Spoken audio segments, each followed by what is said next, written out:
has never been more necessary to have the voice of this movement on television, because the first target that I want to concentrate on this evening is the British media.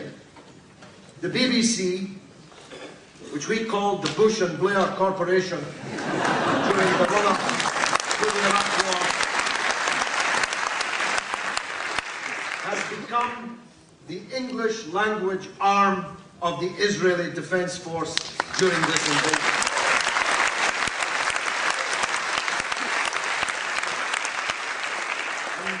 As we're in the business of appealing to unlikely listeners, like the trade union Friends of Israel, let me appeal to the journalists, the decent journalists in the BBC, to insist that those who are keeping the journalists out of the Gaza Strip are not allowed to dictate the terms of reference made by the BBC and its journalists.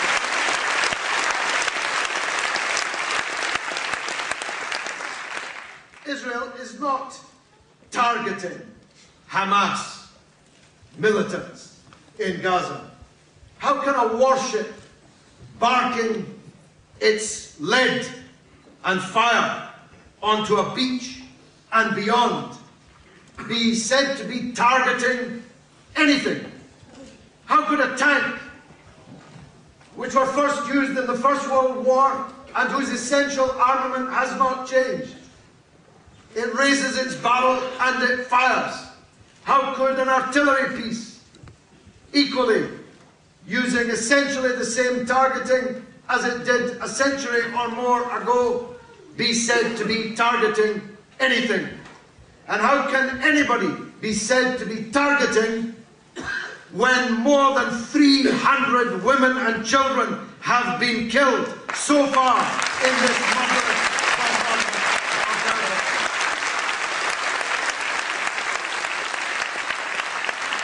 of Gaza? And why is every Palestinian fighter a militant? As has been said, these people are the legitimate armed forces of the elected government of Palestine that are being bombarded.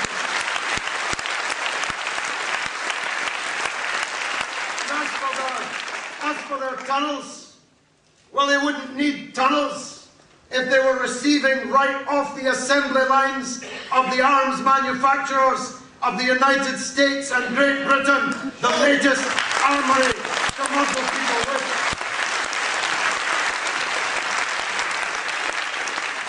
And I want to talk about the government too. Those of you who've seen some of the internet traffic today will know that we're locked yet again with a government minister who doesn't want us to walk on the grass in the Royal Park at Kensington Gardens. You'll remember Tessa Jowell, before the February 15th demonstration, the biggest in British history, said that we couldn't get into Hyde Park because we might damage the grass. Somebody called Andy Burnham, unlikely I know as the Secretary of State for Culture, Media and Sport in this country, says no, we can't enter Kensington Gardens because it's a royal park. Well, as I said to Tessa Jowell back then, you could choose. You can have 1 million people in Hyde Park, or you can have 1 million angry people on the streets of London instead.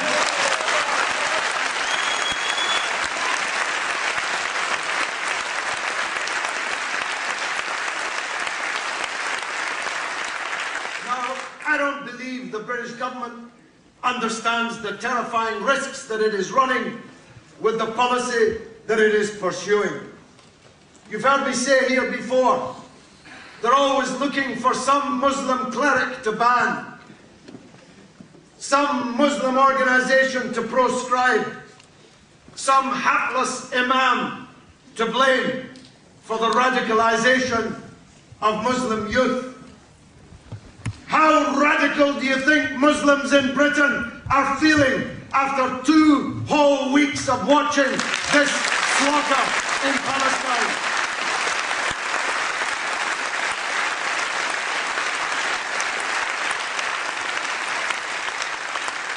beware the weasel words of this government when you hear them say, though it took them 3 days to say it, that there should be a ceasefire. I'll tell you the ceasefire they mean. They mean a ceasefire that sees the surrender of the legitimate resistance of the Palestinian people, the destruction of their ability to resist any further. The only moderate Palestinian for the British government is a Palestinian who follows Israel's orders. I tell you this, the ceasefire they have in mind is a surrender, and the Palestinian people will never surrender. Victory to the Palestinian resistance. Victory to the Palestinian resistance. That some people couldn't get any lower. Up pops David Aronovich in the Times to virtually accuse us of anti-Semitism. Let me say this to him, he won't be here either. But he'll definitely hear about this. Let me say to Mr. Aronovich, we're not saying this is the Holocaust. The Holocaust in which 10 million people perished, 6 million of them Jews, in a systematic, industrialized attempt to annihilate from the face of the earth an entire people. But it was the Deputy Defense Minister of Israel itself who promised the Palestinians a Shoah, a Holocaust, just a few months ago. We're not saying this is the Holocaust, but the people of Gaza are in exactly the position that the Jews in the Warsaw Ghetto were in the early summer of 1943. We're not saying that the Israelis are Nazis. We're not saying that. But collective punishment of a captive population is a Nazi tactic which should be ceased without delay. My last point is this, and I echo something my friend John Rees said at the demonstration on Saturday. The road to the liberation of Jerusalem runs through Cairo. There is no possibility of this small Palestinian people resisting this behemoth. There is no possibility of them liberating their country as long as the puppet presidents and the corrupt kings who rule the Arab world, almost without exception, from one end to the other, continue to rule.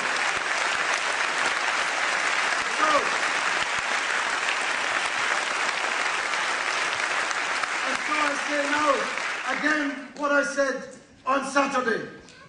It's time for the great people of Egypt, the people of Abdel Nasser, the people of the victories of 1973, to rise up and sweep away the tyrant Mubarak, the collaborator Mubarak, the accomplice, the martyr Mubarak.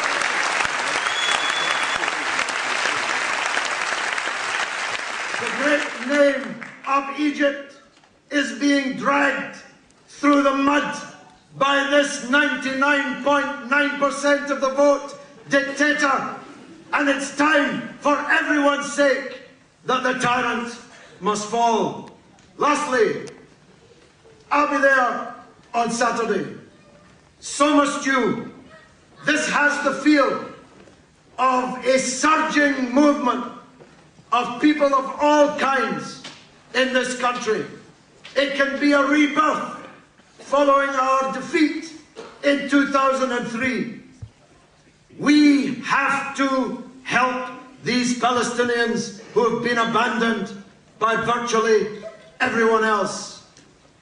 Do you know that in the Westfield shopping centre, in Bluewater, in the shopping centres all around Greater London, there are people who have set up inside something called the Israel Shop, which has stolen goods grown on stolen land on sale, and people moving amongst the crowds, talking to them about how Israel has made the desert bloom.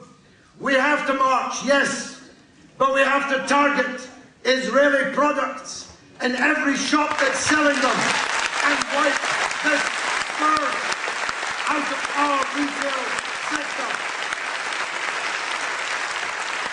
The anti-apartheid movement was victorious between the hammer of the resistance of the African National Congress and the anvil of an educated, motivated mass movement of people all around the world. That's our job. Thank you very much.